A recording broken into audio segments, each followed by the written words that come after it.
ท่านก็เคยชนะมาหลายหนจะกลัวอะไรกับความพ่ายแพ้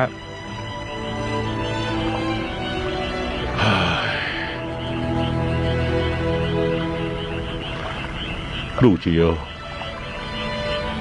ต่อหน้าลำน้ำเว่ยสุยเจ้าสาบานกับพ่อได้ไหม สาบานอะไรชั่วชีวิตของเจ้าจะเป็นแค่ขุนนาง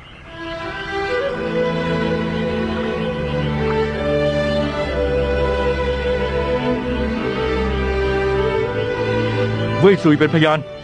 ข้าสุมาเจียวชั่วชีวิตนี้จะเป็นแค่ขุนนาง